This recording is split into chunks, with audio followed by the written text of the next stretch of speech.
to license it.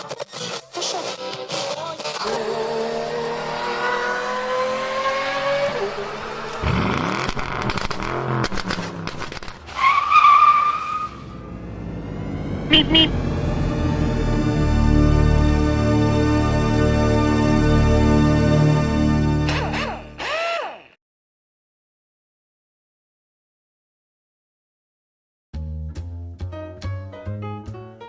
Hello everybody, and a warm welcome back to Maple Leaf Matchbox Makeovers. I'm Andrew, and on the bench today is a Hot Wheels Porsche 993 GT2. One of my all-time favorite cars. Just look at the lines on this one. Porsche started building these in 1994, and it was billed as the most powerful road licensed 911 ever. The Hot Wheels model debuted in 2010. Mine looks tired out. The silver paint is chipped, the decals are peeling, and the wheels have had it. So I'm going to go to work on this one, and we'll try to roll a brand new looking 993 off the assembly line when we're all done. Into the bench vise, and this Hot Wheels has two rivets on a plastic base. I usually use about a 4mm drill bit, and that worked on this one as well.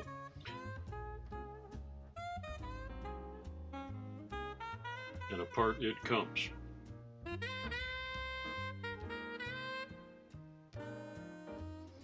This model has a full roll cage. Look at that. We are going racing today. That's cool, and it's black, and I'm going to leave it black because that'll match the finished paint job. One-piece windshield with built-in headlights. Look at that, cool. And the body's in pretty good shape. I like the lines and the details on this. And it's a rare occasion where one of my makeovers is going to get a wheel swap, because these ones are just old, and I actually have a set that is almost exactly the same size. It is slightly larger, but that's going to just fill up the wheel wells beautifully. So I've already popped out the back axle, and because it's a plastic base, I just need to use an X-Acto knife here.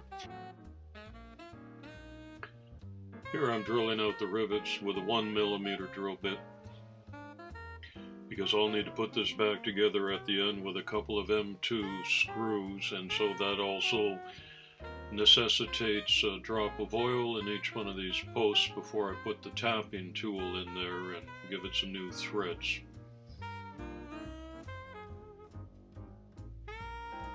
So far I haven't blown out a post yet on any of these, but I always hold my breath at this point.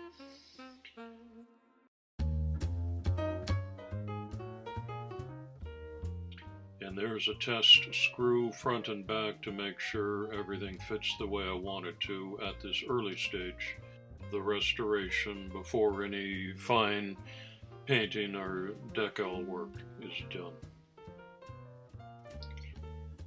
Here's the nice new wheels that I happen to have, and I had to cut some new axles to length and a little bit of fiddling with the base, which I'll do off camera.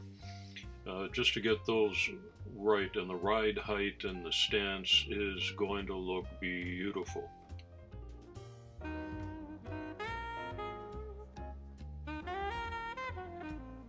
Into the gel style paint stripper, and I'll just seal that up and set it aside while I get busy with a couple of other perfunctory matters, one of which is always washing the parts. I've had some 50-year-old models on the hobby bench, and this one is only about 2010, but still, who knows where it's been, and I like to just clean things up, get the dust off. Not too many scratches or abrasions on this windshield, but it'll still get the full detail treatment later on. Thanks for tuning in to Maple Leaf Matchbox Makeovers today. I hope you're enjoying this video. If you're a model car lover or a Porsche lover, this one is just right for you, I hope. And give it a thumbs up if you're having fun and hit the subscribe button and help me get started in this new YouTube channel with my new hobby. And I'd love to hear your comments. You post those below, and lots of you have given me some tips and ideas that I try to incorporate, and sure love hearing from you. I'm in Switzerland, and let me know where you're writing from. It's fun how we get connected with this common interest that we have. And during these coronavirus lockdown days, I hope you're safe and healthy. And thanks for spending a few minutes with me and watching this makeover restoration job.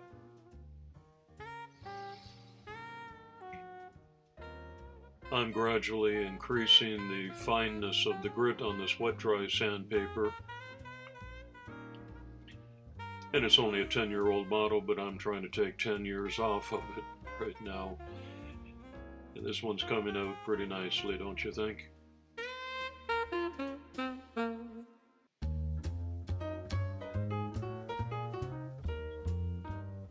Here's a little bit of polish going on. I'm just using a Q-tip.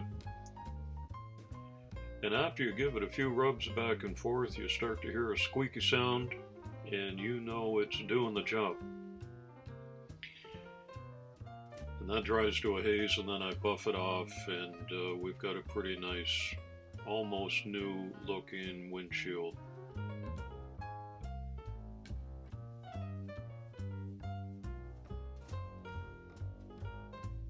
About an hour has gone by while that has been brewing in the paint stripping gel. So I carefully take that out. I've got a mask on at this point, off camera. Those vapors are pretty strong. And I use a toothbrush and a little hot soapy water at this stage just to get the paint coming off. And then I'm going to take it to the laundry room tub and give it a good brushing with a stiff bristle brush. And that's what it came out like. Almost no paint left on it. That's always a nice treat. But I still give it some wire brush attention.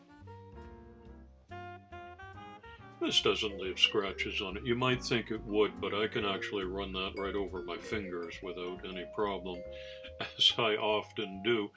And here's the super fine steel wool 0000. And that's in place of the Dremel tool. It's just a little spit and polish, some elbow grease, my dad would say,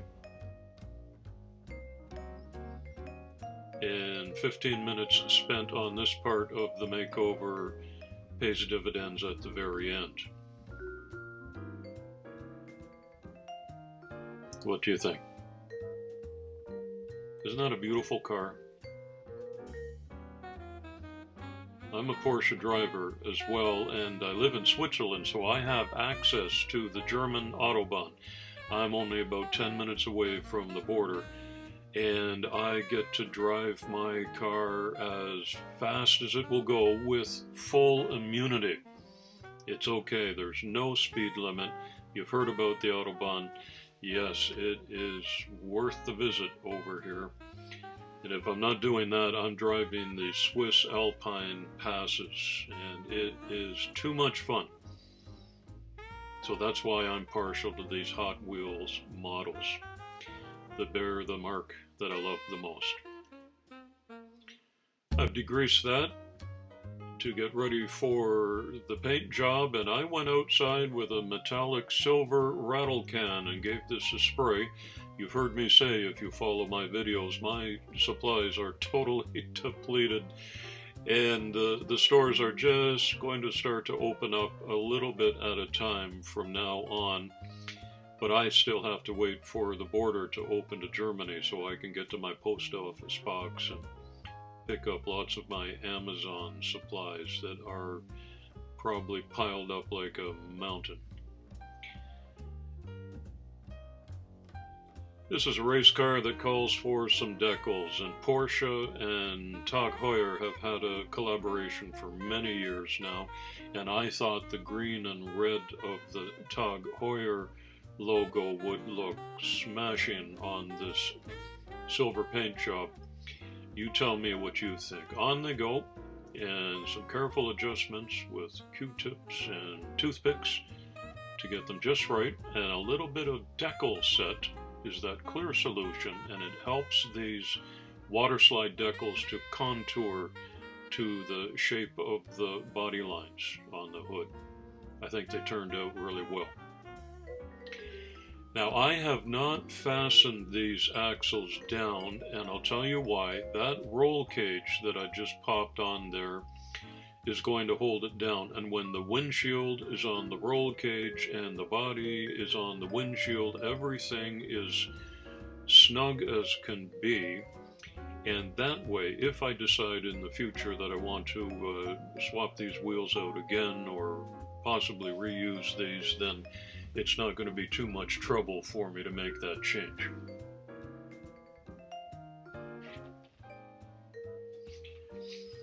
And a little press and a click, and that pops together beautifully, and in go the M2 size screws, front and back, to hold it together.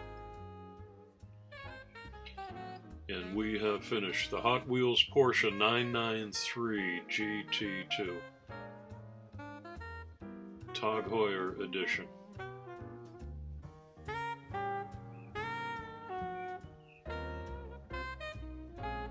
I'm really happy with that. I just love the look of this car, and it's a very nice casting by Hot Wheels, and I think those new wheels set it off beautifully, don't you? It was beautiful but tired looking before. Chip paint and worn out. That got raced pretty hard. Oh yes. Can you see yourself going down the Autobahn in that one? Full out. And there's some man bling that suits the occasion. Thanks for coming by today. I hope you enjoyed it, and you'll come back again real soon. It's coffee time.